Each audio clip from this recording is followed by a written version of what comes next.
eu resolvi falar um pouco mais sobre os números hoje, porque é uma questão que eu vivo sempre refletindo sobre os números, né? Porque não tem como você querer entender qualquer coisa se não levar em consideração números. Menos ainda a nós, menos ainda a vida, o universo, o cosmos, o que eu quero que você seja. Se você não olhar para os números, você não vai entender nada. Quando nós estudamos números, né, nós partimos do zero. O zero representa o grande caldeirão, né, o abismo, o caos não ordenado. É o louco. O louco é o abismo. O louco é o vazio. O vazio não significa com ausência de coisas, ou ausência, ou um vazio de nada, que não tem nada. Na verdade, não existe nada vazio. Esse vazio significa um abismo contendo elementos que nós não temos ainda conhecimento, que nós não temos percepção, que nós não vemos, que nós não tocamos, né? Então, para nós é um vazio. E aí, desse vazio, desse abismo, surge uma unidade condensada. Essa unidade condensada é a mônada, espírito, consciência pura, que nós chamamos de número 1. Então, o número 1 é a mônada, espírito, representa a inteligência nous, como Poimandres ensina a Hermes de Trismegistus, e está no Corpus Hermético. A inteligência nous, a inteligência do Criador de tudo. Então, esse potencial, esse número 1, representa essa inteligência. E para nós é a ideia, o princípio, naquela trindade que nós já abordamos, ideia, pensamento, forma. Né? Depois a manifestação no 4. Então, esse número 1 representa isso. E aí, quando nós trazemos esse número 1 para o ser humano, refletindo atitudes e comportamentos, como é que fica? É interessante observar o ser humano que é regido pelo número 1, seja na motivação, na expressão, no destino, os principais números, mas especialmente na expressão que caracteriza comportamentos, talentos e aptidões, jeito de ser na personalidade, nós temos uma pessoa voluntariosa, uma pessoa independente, uma pessoa, de certa maneira, difícil até de lidar, porque ela é muito direta, muito objetiva, muito incisiva, às vezes arrogante, né? E aí fica difícil entender, mas como? Se o número 1 representa a mônada, espírito, a inteligência, nous, representa o princípio de tudo, por que o ser humano, regido pelo número 1, ele tem comportamentos, atitudes e comportamentos muito mais primários do que quem é regido por um número mais elevado? Por que isso? Parece contraditório isso, né? Mas é fácil de se entender. Como é que você lida com uma coisa que é uma unidade, que é um princípio de tudo, e que você é regido por isso, dominado por esse princípio, e você não tem referências, porque essa unidade, essa mônada, esse princípio, esse número 1, não tem referências ainda. Ele é único. E é muito difícil você lidar com o princípio das coisas. É muito mais fácil você lidar com a manifestação periférica das coisas. Mas o princípio é muito mais difícil. É muito mais fácil eu lidar com o diálogo gerado pela lógica, ontem nós falamos disso, a lógica é a razão, né? Do que você entender o princípio da ideia que gera aquele diálogo, aquele contexto, aquele texto, aquele livro, enfim, né? É a mesma coisa quando nós lemos um livro, né? Nós circulamos pelas letras, pelas palavras, e muitas vezes temos dificuldade para captar a ideia, aquela ideia que está no centro da coisa, aquela ideia que é a mônada do livro, a centelha do livro. Nós nos prendemos no contexto, na periferia. Então, é por isso que é difícil para o ser humano lidar com o número 1. Sempre que ele se defronta com o número 1, em circunstâncias na vida, no mapa dele, seja na motivação, na impressão, expressão, talento oculto, destino, missão, ciclo de vida, momento decisivo, é desafiador. De certa maneira, é difícil, né? Mas é essa a razão. Esta é a razão disso. E aí surge o número 2. Então, se o número 1 representa a unidade, o número 2 representa a dualidade. E ele representa a razão, logos. Inteligência nous, que gera a inteligência logos, a razão. O pensamento, que organiza a ideia num contexto. Então, o número 2, ele é ao contrário do número 1, que é independente, ele é dependente. Ele é um desdobramento da unidade e permanece atrelado dependendo da unidade. Então, é outro número que as pessoas regidas por ele têm uma certa dificuldade por causa da insegurança e da dúvida. Há sempre uma dependência. Você tem a unidade, gerou a dualidade, mas essa dualidade ainda não consegue formar uma figura geométrica completa. São apenas 2 pontos, que no máximo podem ser unidos por uma linha. Então, esse número 2, ele representa a matéria. Se o número 1 representa a mônada, unidade, centelha, espírito, o número 2 representa a matéria. E por isso que o número 2 é dependente do número 1. Ele precisa conceber a mônada, unidade, espírito, para gerar a forma. Ou seja, a razão precisa conceber a inteligência para gerar a forma, a trindade. Então, as pessoas que são regidas pelo número 2, também elas são, de uma certa maneira, elas têm uma certa dificuldade para lidar consigo mesmo, né? Pelo fato oposto ao número 1, que é a independência, o número 2 é a dependência do número 1. E aí vem a trindade, né? E aí vem a trindade. E o que é a trindade? A trindade é o número 2 concebendo o número 1 e gerando uma forma. Essa forma é o triângulo, né? Então, se diz que o triângulo é a primeira forma geométrica criada e é a forma geométrica perfeita. Por quê? Porque insere a base do processo inicial de tudo.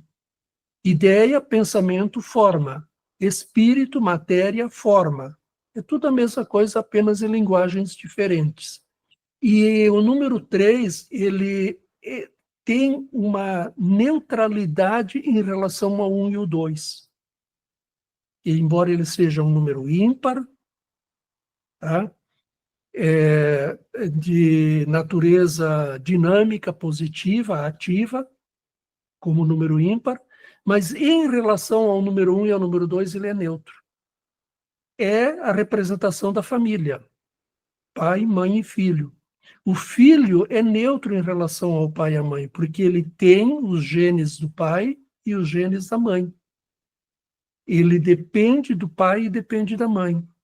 Ele é produto da união do pai e da mãe. Então, esses 3 primeiros números representam todo esse processo aqui, essa iniciativa. Por isso que o número 3, as pessoas regidas por ele, geralmente são mais leves, mais criativas, mais alegres, mais populares, mais comunicativas, né? Às vezes tagarelas, né? Esse é o número 3. Bom, ok, agora, para que essa forma, essa imagem, pensamento do número 3, da Trindade, se manifeste no plano material, esse triângulo precisa se abrir para receber mais uma unidade e formar o quadrado. Então vem o número 4, que é a manifestação. É o número da estrutura do universo, é o número da estrutura da vida, é o número da estrutura da nossa personalidade. É o número que representa a matéria na sua manifestação, na manifestação da forma criada no plano das ideias ou no plano mental. Então, ele é um número da ordem, que organiza, estrutura, tal. Aí é que você tem as pessoas regidas pelo número 4, que são muito ordeiras, organizadas, metódicas, pragmáticas, porque todo esse contexto do número 4, como o número da manifestação da estrutura, influencia atitudes e comportamentos do ser humano. E agora? Nós temos um quadrado, né? Nós temos a matéria, mas é matéria. E o que precisa fazer com essa matéria? A matéria precisa ser vitalizada. Então vem um quinto elemento, que é a quintessência da matéria. O elemento vital, que dá movimento e vida à matéria. Então vem o número 5. O mistério de Horus revelado por Thoth. Por isso que o número 5 é difícil de ser compreendido. Por isso que as pessoas regidas pelo número 5 são dinâmicas, ativas, irreverentes, mutantes. É o número do grande mistério de Horus. É o número da vida. Então, esse número 5, tão mal compreendido e tão maltratado e tão contraditório, e veja que ele é apresentado em contradições assim bastante, como é que eu vou dizer assim, salientes, né? Ao mesmo tempo que ele é um número de movimentação, é um número que muitos numerólogos colocam como número de instabilidades, de viciosidades, essa coisa toda. Por outro lado, no tarô popular, no tarô da tarologia, tá? O tarô tradicional, como ele foi concebido lá por volta da Idade Média para cá, ele representa a moralidade do Papa. Ele representa a religião, numa interpretação do cristianismo daquela época sobre esse mistério de Horus, o segredo da vida, o mistério da vida. Então, há interpretações bastante contraditórias em relação a esse número 5. Depois vem o número 6. E agora, o que é o número 6, né? O número 6 é o número da perfeição. E muitos acham que ele é um número de instabilidades emocionais, essa coisa toda. Porque não entenderam bem o jogo do número 6. Quem tem instabilidade emocional é o ser humano, e o número 6 é o número do ser humano, a obra mais perfeita do Criador aqui no nosso mundo. Por isso é o número da perfeição. Não, mas espera aí, mas o número da perfeição não é número 7? Não são os 7 que são perfeccionistas? Calma, calma. São coisas diferentes. Na criação, o número da perfeição é o número 6, quando aparece o ser humano. Então, o número 6 representa o ser humano, dotado de destino e livre-arbítrio. E é por isso que nesse jogo do número 6, as pessoas regidas por ele são geralmente um tanto extremistas. Extremistas não no sentido de radicalismos, mas no sentido de se doar demais ou se tornarem egoístas demais. Ajudar demais ou nada. Oscila muito entre esses extremos emocionais. Porque é o ser humano imaturo ainda. Ele ainda não alcançou os patamares superiores da consciência que trazem a maturidade. Esse número 6, ele é de uma beleza extraordinária. Quando nós olhamos para a árvore da vida, a sexta sefirá,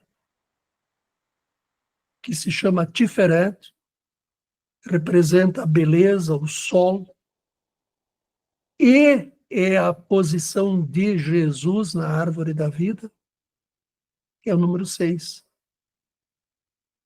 Eu sou o caminho, a verdade e a vida. Eu e o Pai somos um. E esta sefirá está na coluna central da árvore da vida, diretamente abaixo de Keter, e entre esta sefirá, Tiferet e Keter, há uma sefirá oculta, que é o abismo Dat. Então veja a beleza desse número 6. É o ser humano. E o ser humano é dotado de sentimentos, emoções, pensamentos, instintos, impulsos, de todas essas coisas que se refletem nos seus comportamentos, mais acentuadamente quando ele é regido pelo número 6. Depois vem o número 7. Então, se o número 6 é o número da perfeição, é o número perfeito, o número 7 é o número completo, é o número da completude. É quando a obra se completa. Simbolicamente, na Gênesis bíblica, diz que Deus olhou, observou, gostou do que criou e descansou. A verdade é, o número 7, ele representa a consciência que desperta nesse ser humano. O número 7 é o número da completude. É por isso que o ser humano regido pelo número 7 torna-se perfeccionista, porque ele quer completar tudo, e para completar tudo ele precisa mergulhar fundo na essência das coisas. Ele precisa tornar-se especialista, seletivo, para que ele possa completar a obra. Então, o número 7 é isso. As pessoas regidas pelo número 7 têm esse padrão de atitudes e comportamentos. E aí, agora, sobrou o número 8 e o número 9. Então, vamos voltar um pouquinho lá no início agora, né? Se os números 1, 2, 3 e 4 representam o plano base de tudo, que é a ideia, o pensamento, a forma e a manifestação. Mônada, espírito, centelha, matéria, forma, manifestação. Quando nós somamos 1 mais 2 mais 3 mais 4, 10. Volta ao número 1, né? Então, toda a estrutura do cosmos, do universo, da nossa personalidade, da vida, de tudo, se assenta sobre a matéria portadora desta consciência mônada, espírito, centelha. Isso é o que representa esses primeiros 4 números. Depois, os 5, 6 e o 7. É o que vitaliza a matéria, eleva essa matéria ao padrão da perfeição na constituição do ser humano, dotado de consciência. Então, nós temos a vida, o ser humano e a consciência. 5, 6 e 7. Quando nós somamos 1 mais 2 mais 3 mais 4 mais 5 mais 6 mais 7, 28. Retorna o número 1 de novo. Mais uma vez nos lembra que a mônada consciência centelha está presente na vida, no ser humano e em tudo. E aí o número 7, sendo o número da completude, significa que a obra está completa agora. O número 8 e o número 9 representam o plano evolutivo desse ser humano, dessa consciência que está no ser humano, e por conseguinte de toda a criação, cujo ápice está no ser humano, na forma humana. Então, o número 8, ele representa o equilíbrio entre espírito e matéria, gerando o plano evolutivo através do progresso no exercício do poder, da justiça e da ética. O número 8 e o número 9 não fazem parte da criação, fazem parte do plano evolutivo da criação. E o número 9 é a culminância de todo o processo e representa a sabedoria e o amor universal. E aí, quando nós somamos 1 mais 2 mais 3 mais 4 mais 5 mais 6 mais 7 mais 8, 36. 13, 6, 9. Quando nós somamos do número 1 ao número 9, 45. 4 e 5, 9. Interessante, porque as somas anteriores resultaram em 1. E essas duas somas em 9, indicando exatamente o plano evolutivo de toda a criação. E aí é que nós vamos, quando nós olhamos agora para comportamentos, atitudes e comportamentos das pessoas regidas pelo número 8, nós percebemos que são pessoas que têm uma liderança carismática bastante acentuada, que têm uma visão dinâmica de poder, de capacidade de ser justo, de impulsionar o progresso. E quando nós olhamos pessoas geridas pelo número 9, então vem todo esse contexto bastante complexo do número 9, que transcende a matéria e tem como prioridade a busca pela sabedoria, a busca pelo transcendental sempre. Isso não significa transcender a matéria representada pelo número 8. Há uma grande confusão com respeito ao número 8 também, no qual muitos numerólogos mesmo colocam ele como um número materialista. Porque não entenderam que o número 8, até na sua forma escrita, ele representa o equilíbrio daquilo que está em cima com aquilo que está embaixo. Ele representa o equilíbrio do mundo material no mundo espiritual. Os dois mundos, ele representa o equilíbrio entre espírito e matéria. E é na matéria que o espírito está evoluindo. Então, essa história contada através do número está contando a nossa história no mundo onde nós estamos, o mundo da matéria.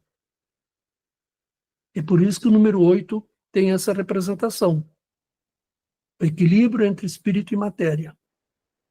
Porque o espírito está evoluindo na matéria. E através desse processo de impulsionamento do seu progresso e do progresso de toda a humanidade, através do poder, da justiça e da ética, ele alcança a sabedoria, que é o número 9. Então essa é a brincadeira dos números. O número 9, ele contém todos os outros números. E aí, quando nós entramos nesse jogo do par e ímpar, né, considerando sempre que os números ímpares representam mais dinamismo, atividade, né, e os números pares mais receptividade, passividade não no sentido de inércia, né, mas de receptividade, menos dinamismo. Esse jogo aí, ele se complementa sempre também, né? Então, o 1 é dinâmico, o número 2 é passivo, ativo, passivo, 3 ativo, 4 passivo, e vai fazendo sempre esse jogo, atividade, passividade, dinamismo e receptividade, ação e reação, ação e reação. E aí, quando chega lá no número 9, que nós temos, então, o 1, o 3, o 5 e o 7 ímpares, né?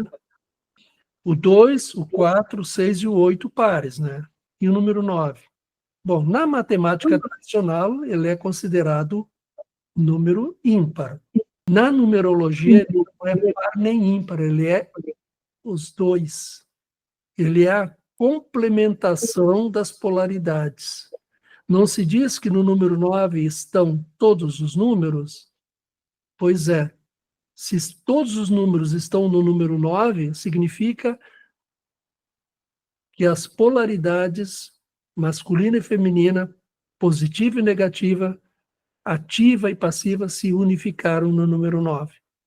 Então, ele é um número neutro em relação a par e ímpar, ele é um número que completa todo esse jogo. O número 5, ele representa a vida, aquilo que dinamiza a matéria. Só que ele não está indicando a vida do ser humano. Ainda não existe o ser humano até o número 5. Porque o ser humano é feito de matéria. É matéria que recebe o sopro da vida.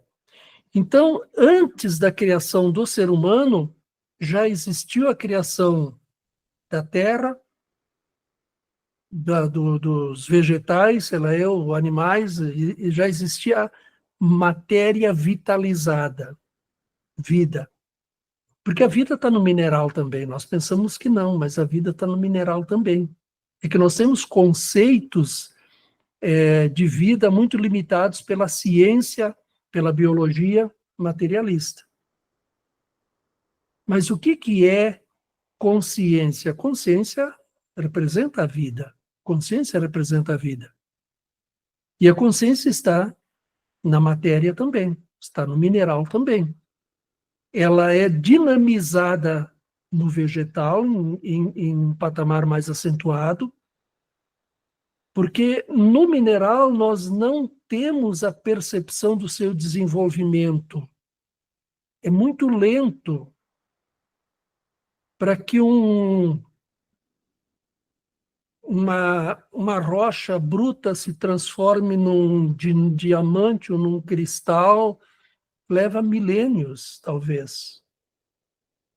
Agora, no reino vegetal, nós já acompanhamos, já vemos, percebemos, observamos a semente germinar, a planta crescer e todo o processo o ciclo da vida dela. No reino animal também, e no humano também. Mas a vida está presente em tudo, dentro das suas limitações. Então, nós temos essa dificuldade de entender. Só que, já existia um mundo criado, existiam todas as condições para o ser humano agora ser colocado no mundo. Então vem o ser humano. E o ser humano é feito de matéria vitalizada, matéria 4, vitalizada 5. Então o ser humano começa a sua experiência evolutiva no mundo desenvolvendo a consciência, passando pelos processos da emotividade, da racionalidade, da razão, para alcançar a inteligência. Não que a inteligência não esteja subjacente a todo o processo, ela já está como o princípio ativo de tudo, a mônada da consciência, mas é uma inteligência muito latente ainda. Ela vai se desenvolvendo de baixo para cima. Da consciência física, material, a consciência emocional, consciência mental e a consciência espiritual. Então, esse é o processo, a diferença dos 5 e o 6. O 5 não é dedicado a ajudar. Em termos de comportamentos humanos, o 5 não é muito dedicado a ajudar. Pelo contrário, se ele pudesse ver livre e cair fora, ele deixa a bomba para o número 6, para a pessoa regida pelo número 6. Porque aqui eu já estou falando de comportamentos humanos. A diferença de comportamento de uma pessoa de expressão 5, por exemplo, com relação a uma pessoa de expressão 6. A pessoa de expressão 5, ela vê o sujeito aí parado, preguiçoso, lamurioso, ela enfia o pé no traseiro e diz, anda. O 6 não, ele vai lá, se precisa de alguma coisa, acaricia, acolhe, leva para casa, dá comida, dá roupa, faz tudo isso. Essa é a diferença do 5 e do 6. O 5 ajuda provocando o dinamismo do ser humano, fazendo com que ele acorde, desperte. O 6 não, o 6 acolhe, já faz toda aquela coisa. Entende? Isso traduzindo os números para os comportamentos humanos.